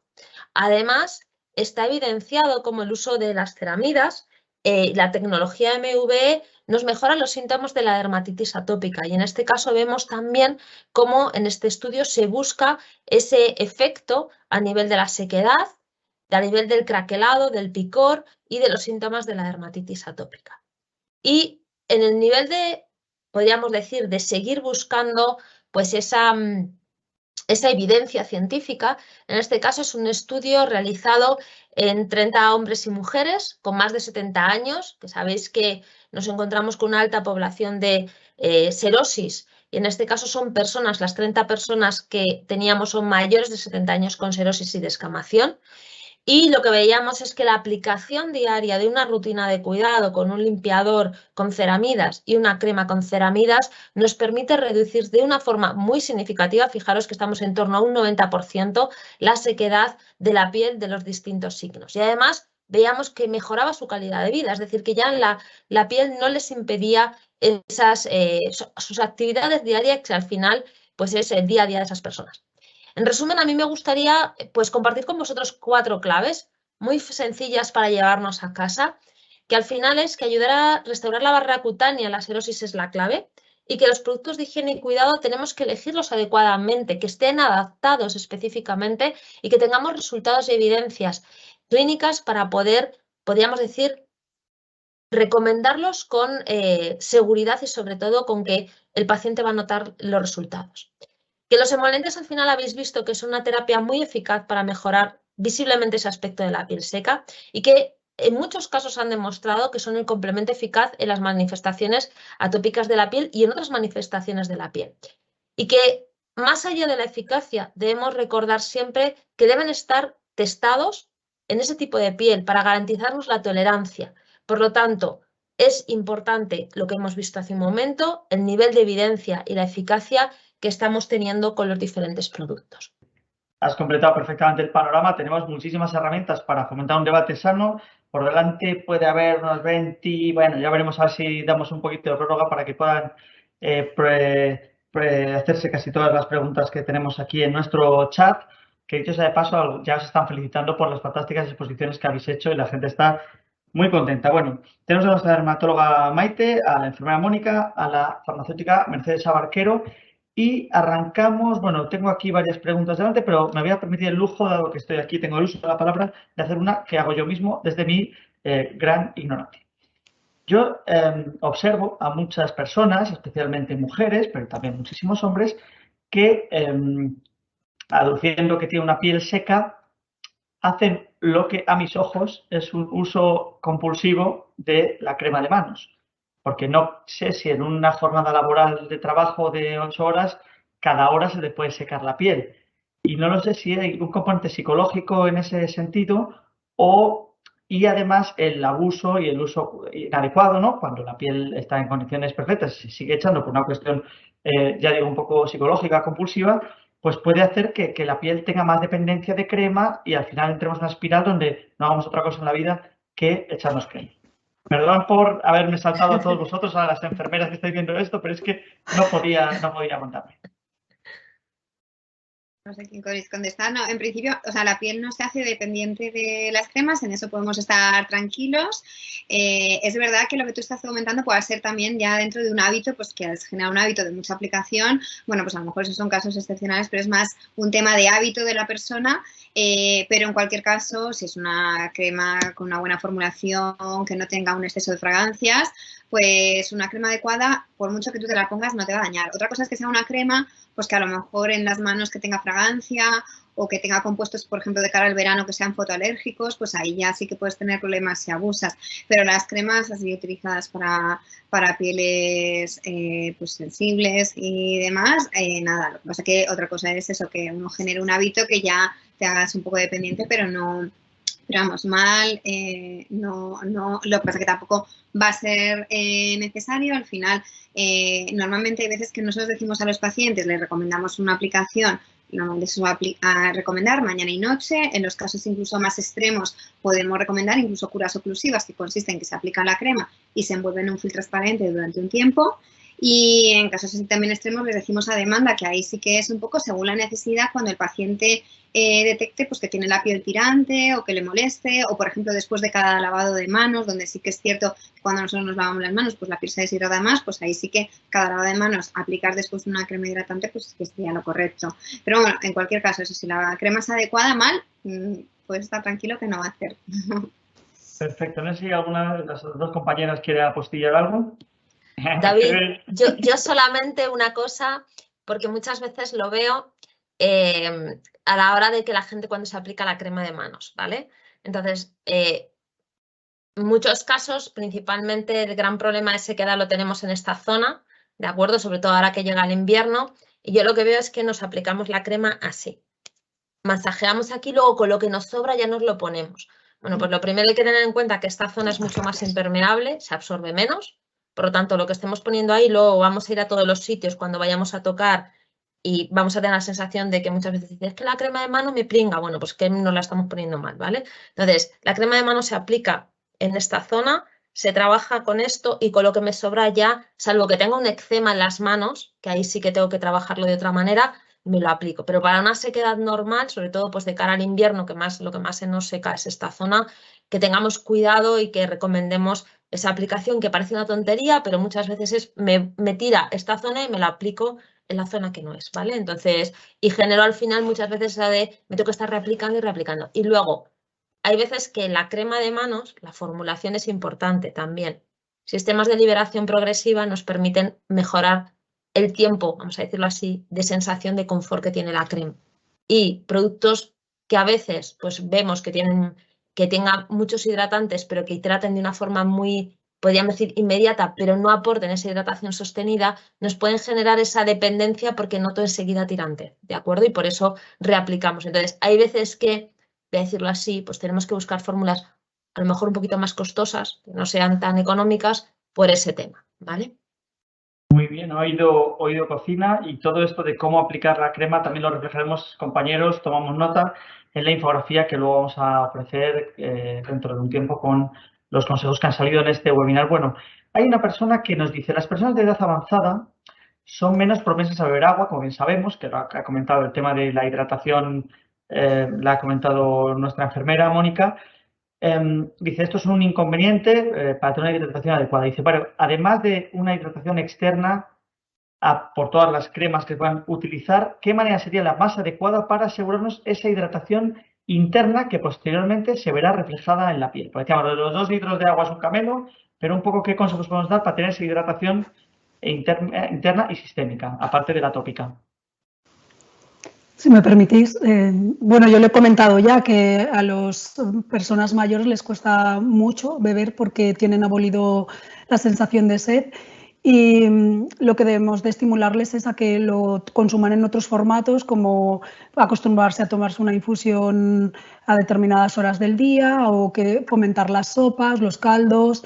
Las frutas y verduras también aportan mucho agua, pues es la manera más segura de aportar ese agua, que tampoco necesitan muchísimo, pero sí que lo justo para estar bien hidratados a todos los niveles. Y no, sobre todo no solo se les deshidrate la piel, sino tengan una deshidratación generalizada, sobre todo en verano, que tantas muertes provoca una deshidratación en el anciano. Perfecto. Hablábamos de personas mayores, pues sabemos que 7 de cada 10 personas mayores tienen el problema de serosis, del que nos ocupa hoy en este webinar, y la gente pregunta concretamente pues, por ese colectivo. Aquí hay un caso concreto que dicen para la doctora Turchuelo, pero podría contestar quien quiera: serosis en las piernas en pacientes mayores de 70 años con heridas vasculares. ¿Qué tratamientos de hidratación aplicar en este caso concreto? Bien, pues entonces en ese caso tendríamos que diferenciar si es simplemente un caso de serosis, de sequedad y ya está, o si además tenemos lo que llamamos la dermatitis de estasis, que son ya los eczemas asociados a esa insuficiencia venosa. Entonces, si ya hay un eczema, es decir, está rojo, pica mucho y demás, está inflamado, incluso caliente de forma bilateral en las 2 piernas, normalmente solemos asociar ya un corticoide como antiinflamatorio asociado a esas medidas de hidratación.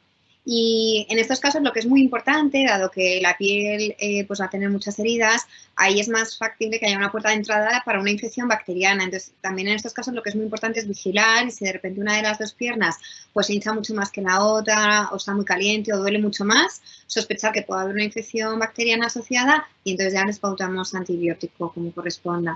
Y siempre eso, las medidas de hidratación sería el pilar, pero si hay complicaciones asociadas, pues ya vamos tratando según lo que vayamos viendo. Y luego las medidas que se suelen recomendar, pues una vez que el cuadro está mejor, pues medidas de compresión, elevación de las piernas por encima del nivel del corazón cuando estemos en casa, masajes, a la vez podemos aprovechar, a la vez que nos aplicamos la crema hidratante, ejercitar pues algún masaje ascendente de distal a proximal, incluso pues en casos a lo mejor en los que les veamos que aplicar el masaje va a ser más complicado, derivamos a fisioterapia para que le ayuden precisamente a hacer esos masajes drenantes, etcétera, siempre y cuando no haya infección activa. Perfecto, queda contestada. Mónica, Me ¿parece que quiere apostillar algo? Aunque no era la pregunta dirigida hacia mí, me gustaría comentar justo la importancia de las medidas antiedema que ha comentado la doctora Maite, esas piernas elevadas, muy importante la compresión, terapia compresiva, que aunque los pacientes asustan cuando le decimos que tiene que ser de por vida y es así, quizá debamos de elegir una frase que sea menos impactante como de por vida, pero sí que es importantísimo convencerle en que no es solo en el momento en el que tiene la herida que necesita una compresión, que en ese caso se la ejerceremos nosotros mediante vendajes adecuados, pero después tiene que llevar unas medidas de compresión adaptada a la presión a su tolerancia, a su patología, mejor algo que nada, desde luego, si es que no tolera las medidas de compresión fuerte.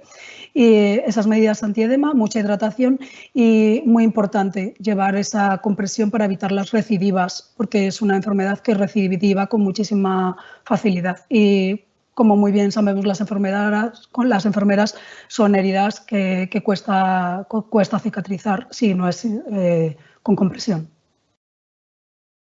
Perfecto, muchas gracias, Mónica. Bueno, esta seguro se puede responder con brevedad. La siguiente dice, ¿son aconsejables las esponjas desechables impregnadas de jabón para la higiene del anciano principalmente? Esas que te daban antes en los hospitales, ¿no? Sabéis a lo que me refiero, ¿no?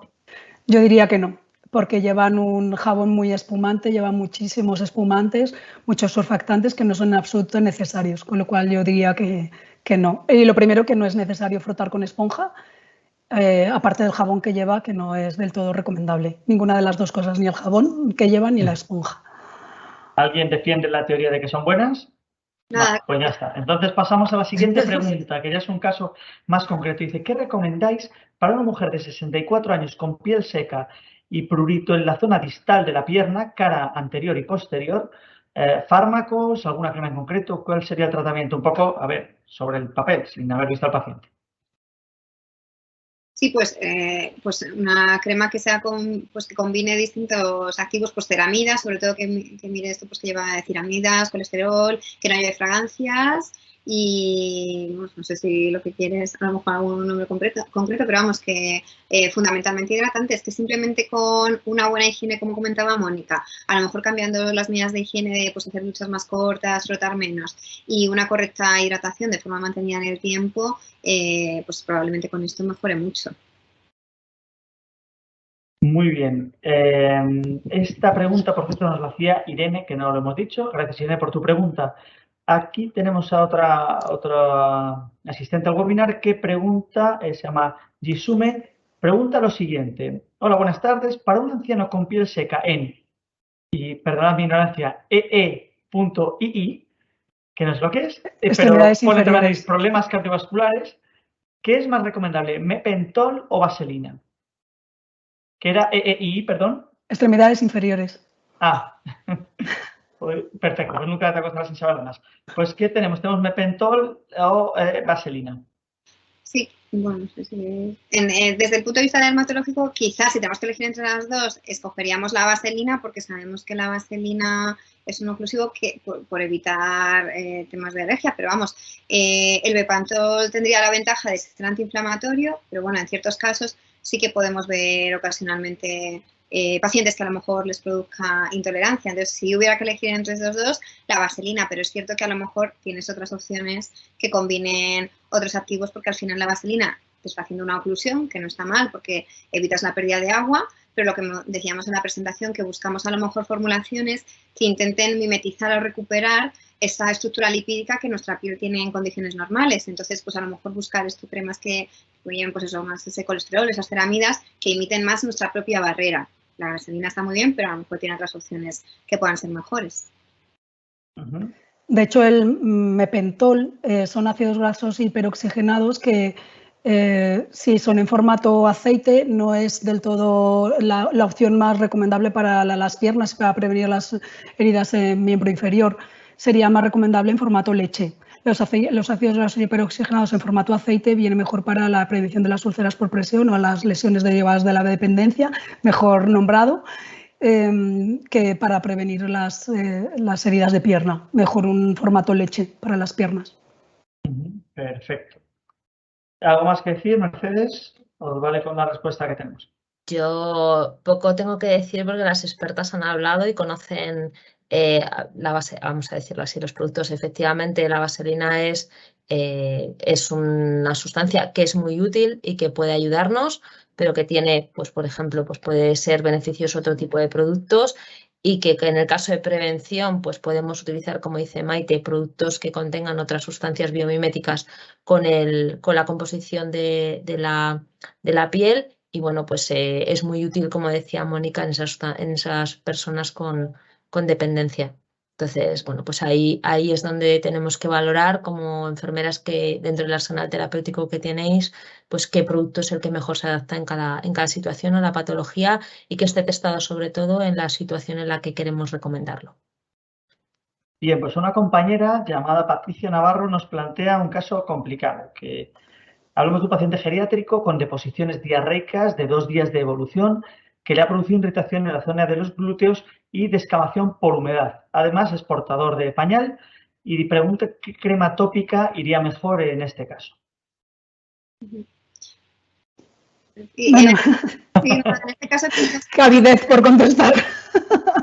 En este caso quizás no estamos ante una serosis como tal, sino ante un intértrigo, una irritación por humedad, que es el intértrigo del pañal, que también vemos eso en cuadros de gastroenteritis. Entonces aquí, pues quizás lo que solemos recomendar son cremas barrera, pues a lo mejor a base de óxido de zinc, con algún antiinflamatorio, más un poco buscamos pues un efecto cicatrizante luego hay que ver pues si está muy húmedo, lo tenemos en formato spray para, sobre todo a lo mejor los primeros días, secarlo un poco más y cuando ya está un poco más seco pasar al formato crema pues para terminar de revitalizar la zona. Nos entra una pregunta y una pregunta que creo que es interesante, porque hablamos antes de que la serosis no solo está causada por la edad, sino también puede haber mucha interacción con medicamentos. Y pregunta Carmen, dice, ¿es muy frecuente la serosis con las estatinas, con el tratamiento de estatinas, o no tiene que ver? Sí, realmente es una de las causas, entre las causas iatrogénicas, pues las estatinas es uno de los medicamentos que están relacionados en ficha técnica. Lo tenemos, la sequedad asociada a esta medicación. Muchas veces no va a justificar el tener que quitar el fármaco, ni mucho menos, pero sí a lo mejor intensificar las medidas de hidratación. Lo que se hace es una historia clínica pues para ver si ha habido una asociación temporal entre la introducción del medicamento y si ha aparecido la serosis en los siguientes 3 meses, pues podemos establecer que puede haber una asociación y, bueno, y tenerlo en cuenta. Siguiente pregunta, nos llega de Maite Ortiz. Maite nos pregunta, ¿cuál es la diferencia entre una crema humectante y una crema hidratante? ¿Qué productos podemos recomendar a pacientes que han sufrido quemaduras y se quejan de que tienen deshidratación y prurito también? No sé si queréis que conteste yo la parte de hidratante y humectante. No te lo sabes. Luego muy bien, la segunda parte me la recuerdas, ¿vale, David? Vale. A ver, básicamente no es tanto la crema, sino el activo, los activos que se incorporen, ¿vale? Dentro de lo que diríamos los activos hidratantes los podemos clasificar de muy diferente manera, los activos, los pasivos, emolientes. Entonces, básicamente podríamos decir que tenemos aquellos que aportan agua directamente, hay otros que lo que hacen es retener el agua y lo que tendríamos los emolientes es una cosa que es entre medias, ¿vale? Y lo que nos permite es hacer un efecto, podríamos decir, de ablandamiento, ¿vale? De hacer que esté más... es como suavizante, ¿de acuerdo? Entonces, no es tanto el producto, sino el activo. Entonces, el producto al final, en función de la cantidad de unos que tengan y de otros, pues puede tener unas características que además de hidratar, porque siempre van a ser hidratantes, tengan más emoliente, más humectante, más hidratante, es decir, depende un poco de lo que incorporemos, ¿vale? Entonces, no es tanto la fórmula, no podemos diferenciar y clasificar una fórmula es únicamente hidratante, únicamente emoliente, únicamente humectante, sino que tenemos que, son los activos y en función de la combinación que incluyamos, la fórmula va a tener más características de ser hidratante y además emoliente o solamente hidratante o emoliente y humectante o hidratante y humectante. Es decir, es hilar muy fino ahí, ¿vale? Y la segunda parte de esa pregunta, David. Sí, hablaba de un paciente que ha sufrido quemaduras y que se queja de deshidratación y de prurito también. ¿Qué tratamiento se le podría utilizar? Yo ahí tendría que saber si es justo en el momento o después. Es decir, porque cambia mucho la... Normalmente, Maite, aquí si es una... tendríamos que valorar qué grado de quemadura es, si es en el momento... Pues normalmente solamente hay afectación epidérmica, habitualmente se utilizan los reparadores epidérmicos, si ya hay una afectación mayor hay que llevar un tratamiento médico totalmente distinto y luego si es después de, podríamos decir, la repetilización es normal, sobre todo cuando tengamos una quemadura con una afectación importante que haya tirantez, entonces ahí tenemos que ir a productos que tengan una capacidad emoliente alta, ¿vale? Bien. Maite, ahí yo te dejo si ves alguna cosa que complementar. ¿Algo que decir, Maite, o pasamos a la siguiente pregunta? Nada, lo he hecho. Perfecto, muy buena respuesta, Mercedes. Voy a dar un salto. Hay una pregunta que me llama la atención porque vamos a hablar de los niños. Una persona que no dejó su nombre, es anónima, pero dice que dice, soy enfermera, como es lógico, dice, y habla de cómo motivar a un niño a cuidar su piel. Dice, soy enfermera y la verdad es que cuido mi piel facial a diario, día y noche. Vale, y corporal también, siempre que realizo la higiene en la ducha, estaré muy bien. Dice, pero a ver, Mónica, si me puedes ayudar, compañera, ya que me cuesta horrores que mi hija haga el cuidado facial, con hidratante simplemente. Ojo, dice, he conseguido que cuando aplica crema en el cuerpo lo disfrute, incluso, pero en la cara es un trabajo diario. Dice, lo hace porque yo aprovecho y lo hacemos juntas. Dice, pero la obligo un poco. Dice, y que no es algo que salga de ella. Pero la niña tiene, aquí se dice, 9 años. No sé, yo nunca me he planteado que mi hija de 10 años tenga que hacerse el cuidado facial, o sea que no lo sé si es necesario o hay que esperar edades más adelante, más mayores. Pues me encanta que me haga esta pregunta porque es justamente algo maravilloso que enseñemos a nuestros niños a tener un hábito desde que son pequeñitos y se consigue precisamente eso, haciéndolo un hábito y no una obligación, haciendo que lo disfruten, como bien lo ha dicho, si disfruta el cuerpo, haciendo que disfrute también de la piel y justo la edad de 9 años es maravillosa para empezar a prevenir el acné, con lo cual una higiene seguida de una hidratación sería fundamental que empezara a cogerlo como costumbre para que llegue a los 12, 13 años, que es cuando empieza el acné más importante, que ya tenga esto controlado, tenga una higiene integrada y solo le puedo recomendar que lo haga como un hábito cómodo, divertido, como a una rutina entre las dos, que también eso es muy bonito, que generen una rutina entre las dos, como un momento a compartir madre e hija, que lo hace maravilloso.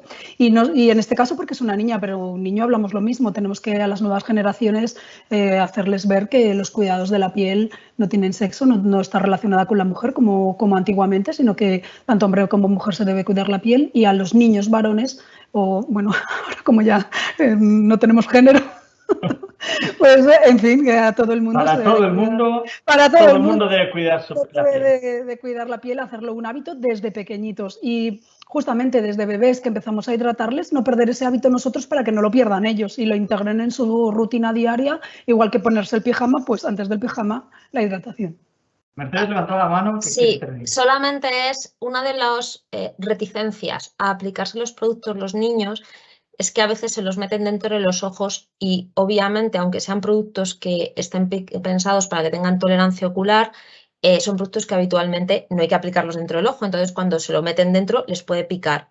O si se ponen mucha cantidad, que el producto migre o cuando les queda el producto en las manos y no se lo lavan después de acabar de aplicarse el producto, las manos al final nos las llevamos muchas veces a los ojos y a la cara. Entonces, que tengan mucha precaución de la zona de aplicación, ¿de acuerdo? Que no lo acerquen mucho al ojo para que no les entre dentro del ojo y que se laven bien las manos y que utilicen un producto que se absorba. Muchas veces en los niños utilizamos el mismo producto para rostro y cuerpo y se puede usar sin problema. Ojo, la cantidad que se pone, en el rostro hace falta muy poquita cantidad de ese tipo de productos y si somos muy pro, tener un producto específico para la piel del rostro del niño se absorbe mucho más rápido, por lo tanto no le va a dejar en la superficie ni va a acabar entrando en los ojos. Entonces, una de las reticencias de la aplicación, que suele ser el de me pica, me entra en los ojos, tenemos que cuidar pues cómo lo hacemos. Simplemente es una recomendación de aplicación, ¿vale? Bueno, pues tomo nota porque sabe Dios que no soy el mejor ejemplo para... Pero bueno, vamos a intentar que nuestros hijos también cojan estas rutinas que les ayuda a tener una piel sana cuando sean más mayores y la vida sea más dura con ellos. Sin salir del ámbito infantil, hay una enfermera que trabaja en una unidad de prematuros, ojo, y dice que nos encontramos con el problema de que hay pocos productos testados para esa población. Dice, ¿cómo podremos tratar la serosis en esa edad? Dice, porque habitualmente usamos vaselina líquida y nada más. ¿Hay alguna otra opción que la vaselina líquida? ¿Conocéis alternativas terapéuticas? No, es verdad que yo no tengo práctica con prematuros, no veo a Mercedes. Yo, de hecho, a ver, hay productos que están testados desde recién nacido, desde el día 0. Obviamente la piel no es exactamente igual que un prematuro y dependiendo, me imagino, de lo prematuro que sea, el nivel de, podríamos decir, maduración puede ser un poquito diferente. No hay especificaciones en la reglamentación cosmética, igual que sí que las hay para los bebés, de cómo tienen que ser esos productos o qué sustancias pueden incluir hasta una cierta cantidad. Es decir, hay unas ciertas limitaciones en ese tipo en productos para bebés. No hay una reglamentación específica para prematuros. Entonces, yo aquí sí que, bueno, pues sí la recomendación, el protocolo del hospital es aplicar la vaselina líquida, pues seguimos con la vaselina líquida hasta que el niño tenga una piel, podríamos decir, que sea un desarrollo normal como una piel de un niño recién nacido, que ahí a partir de ahí sí que podríamos ponerlo. Perfecto. Sí, son pacientes muy delicados. Hay otra pregunta interesante que viene por aquí de Encarnación Funes. Encarnación nos pregunta cómo tratar la piel seca cuando además tienes acné en el rostro. No sé si hay que usar más productos, tener algunas precauciones especiales. ¿Cómo está eso? Pues al final hay que utilizar productos que hidraten, que no sean comedogénicos, que el producto especifique que no sea comedogénico. Hay que quitar el miedo a echar cremas cuando un paciente tiene acné, porque el acné, si resecamos demasiado, lo que hemos comentado, si utilizamos productos demasiado astringentes en su limpieza y después no ponemos hidratante o incluso estamos utilizando tratamientos específicos que resecan, van a deshidratar la piel y la piel al final lo que va a hacer es generar más grasa porque se va a ver reseca y va a decir, uy, esto hay que producir más grasa, va a producir más grasa, con lo cual va a ser la pescadilla que se muerda la cola. Importantísimo, limpiadores gentiles que no resequen, que no astrinjan, el tratamiento que le corresponde y después del tratamiento, una vez bien absorbido, ya la crema hidratante. Esto que tenga hidratantes activos y pasivos, que los pasivos, aunque sean grasas, no hay que tenerle miedo porque los aceites son compatibles con las pieles acnéicas, no hay ningún problema, siempre que no sean aceites comedogénicos. Y lo que es más importante es eso, buscar un producto que ponga expresamente no comedogénico. Perfecto. Yo ahí les diría también que acudan al dermatólogo, ¿de acuerdo? Sobre todo si el acné es decir, no es leve, sino que no mejora, etcétera. Por favor, que acudan al dermatólogo porque cuando nos podemos encontrar concomitantemente dermatitis atópica y acné. Entonces, lo tiene que tratar un dermatólogo. No probemos aleatoriamente, sino que haya una recomendación a prescripción, ¿vale? Perfecto, Oído Cocina. Bueno, ya estamos fuera de tiempo, pero estoy dando como aquí el número asistente no se mueve y está todo el mundo aquí con los ojos totalmente como platos atendiendo a vuestras respuestas, pues seguimos un poquito más. ¿Cómo proteger la piel con serosis del sol? ¿Qué protector solar es el más recomendable? Pues ahí dependiendo un poco sobre todo quizás de la zona corporal que queremos proteger y luego también de los gustos de los pacientes. Es verdad que, bueno, pues para el cuerpo quizás cogeremos las leches corporales, bueno, o aceites, en general ya un poco según el gusto de cada uno, pero siempre al final lo que vamos a buscar para protección solar es que cumpla un factor de protección 50 o más y que además de protegernos frente al ultravioleta B, pues nos proteja también frente al ultravioleta A y si puede ser visible infrarrojo, sobre todo a nivel facial, porque sabemos que esto también está implicado ya no solo en la serosis, sino también en la aparición pues, de manchas y demás. Y luego, bueno, pues a nivel facial, ya dependiendo de los gustos, también tenemos los fotomaquillajes, que son pues protectores solares que combina maquillaje, así tienes pues una opción más 2 en 1. Tienes también pues las brumas para reaplicar, que te sea más fácil. Pero bueno, simplemente pues lo que ha comentado Mónica, también lo importante es el paso, el orden en el que te aplicas los productos. Al final, antes de ese maquillaje, pues lo que has debido aplicar primero es una correcta hidratación y ya después a continuación el protector solar. Bueno, ya estamos ahí un poco acabando, pero tenemos muchísimas preguntas de gente que tiene el problema de piel seca en el cuero cabelludo. Entonces, claro, no habla tanto de cremas, sino también, entiendo, de champús para lavarse la cabeza. Y también hay alguien que pregunta por la serosis en el párpado, concretamente en el párpado, que no sé si hay que tener algunos cuidados especiales. Vamos a ver si eso. Y también, bueno, luego vamos a la siguiente. De momento vamos a resolver el tema de la cabeza y del párpado, que me parece muy curioso. Es muy interesante esa pregunta porque al final el cuero cabelludo no deja de ser piel igualmente y efectivamente hay muchos pacientes con sequedad en el cuero cabelludo. Ahí quizá sería importante reducir el consumo de sulfatos, utilizar jabones sin sulfatos, aunque de vez en cuando use algún jabón con sulfato para hacer una limpieza un poco más profunda, pero que ahí yo recomendaría, que igual Maite tiene más que decir que yo, pero ahí sí que recomendaría jabones, o sea, champús sin sulfatos, principalmente, que son los que más resecan.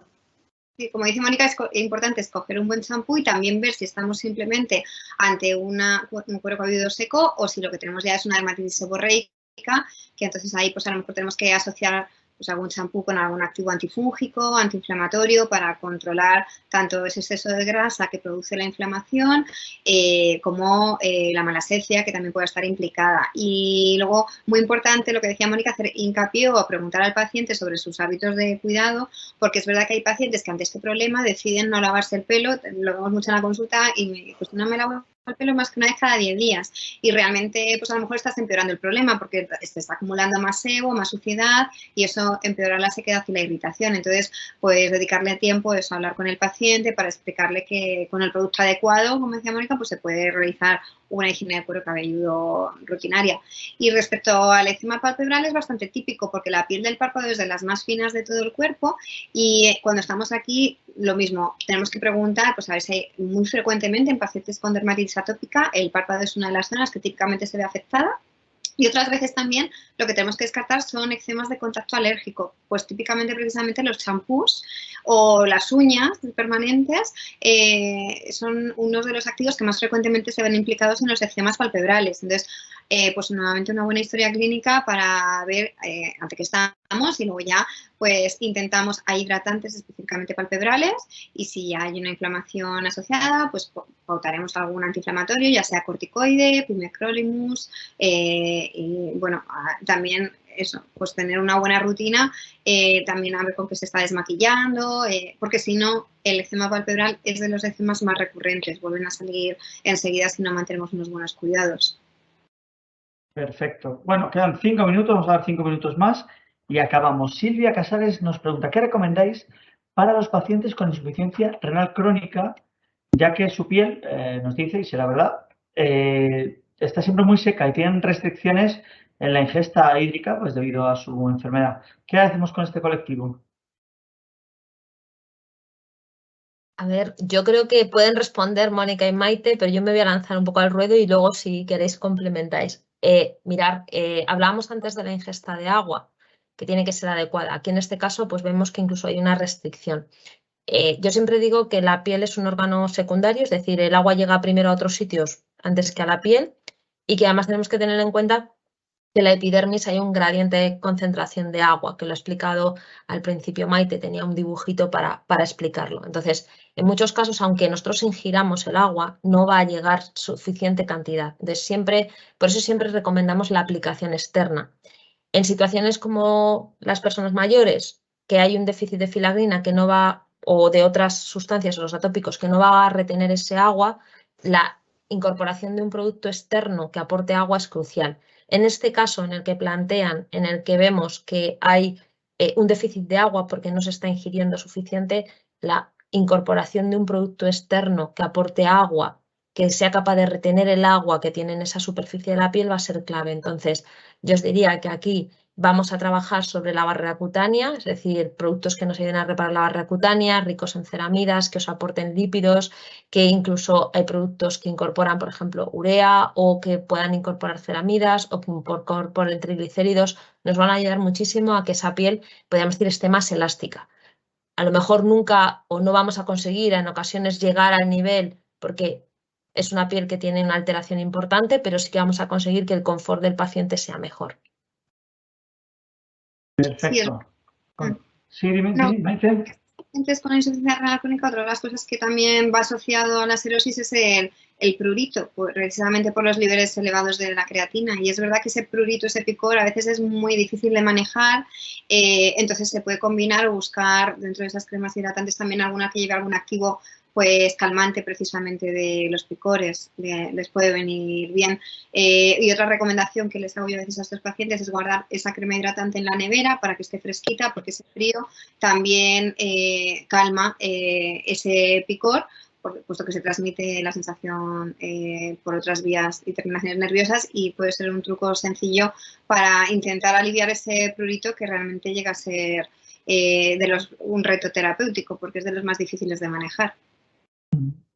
Bueno, nos queda, he seleccionado 2 preguntas, pedimos perdón a toda la gente que se ha quedado fuera sus cuestiones, pero estas 2 tienen buena pinta y son importantes. Hablo de una enfermera que trabaja en una consulta de enfermería oncológica y dice, la hidratación que necesitan mis pacientes durante los tratamientos de quimioterapia es distinta a la que necesitan durante los tratamientos de radioterapia. me gustaría que me indicaran cuáles son los componentes más adecuados tanto en quimio como en radio. Bueno, Mercedes, igual tú. Sí, a ver, yo si queréis me lanzo a la piscina. Para mí, a ver, sí que es cierto que puede haber componentes, en muchos casos van a ser muy parecidos, ¿eh? No penséis una gran diferencia a lo mejor a nivel de composición de tipo de activos. Para mí lo importante es que el producto esté testado en paciente oncológico, ¿de acuerdo? Y ahí no es que incorpore un activo que tenga un beneficio sobre el paciente oncológico, sino que el producto final sea testado para garantizar la tolerancia. Y yo aquí, aunque nosotros estemos y hemos hablado, y bueno, sabéis que la sesión la hacemos a través de CeraVe, creo que la Rosposé tiene una gama de productos que la han testado en paciente oncológico, Tilipicar, Toleriane, que yo creo que son aliados para esas situaciones de radiodermitis, para paciente oncológico con tratamiento citostático que produce mucha sequedad también funciona muy bien. Los productos solares lo tienen también, se pueden usar en paciente oncológico y también, sobre todo, para las nuevas terapias donde hay, podríamos decir, efectos a nivel de la piel que no son los habituales de sequedad, sino que pueden ser otros, pues el ras cutáneo, etcétera. Creo que ahí es donde bueno, pues tenemos un gran aliado y siempre para mí no es el activo, es el producto que esté testado en paciente oncológico. Y ahí es donde tenéis que hacer una labor de investigación y que realmente esté testado en esa situación.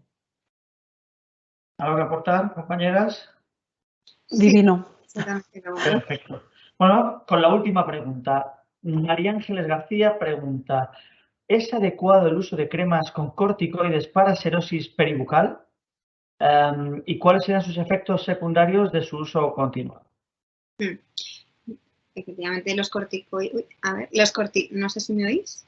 Sí, claro. Los corticoides a nivel facial lo reservaríamos para casos muy extremos y de manera muy puntual, te diría nada, no más de 4 o 5 días. No sería lo más indicado. Ahí si es una serosis intensa, pues hay otros productos como pueda ser el pimecrolimus, que es un activo que no produce la atrofia, porque al final lo que nos da miedo de los corticoides a nivel facial es pues erupciones acneiformes, por ejemplo, o la atrofia, que la piel se vuelva fina, con lesiones vasculares, si lo usamos a largo plazo. Aparte de si solo usamos corticoides, también está en una zona típica de quilitis de sobreinfección por cándida. Entonces, los corticoides no serían nuestra primera elección. Lo que hacemos es combinar, pues eso, un pimecrolimus que no produce la atrofia con alguna crema posthidratante que tenga también ese efecto cicatrizante o crema barrera. Dependiendo, también analizamos el caso, pues si es muy típico ver a lo mejor si es justo en los ángulos, en la quilitis angular, pues a lo mejor está implicado el tema de la saliva o gente que tenga aparatos dentales, y si es pues típico ahora del invierno, más labial, por el frío, pues bálsamos adecuados.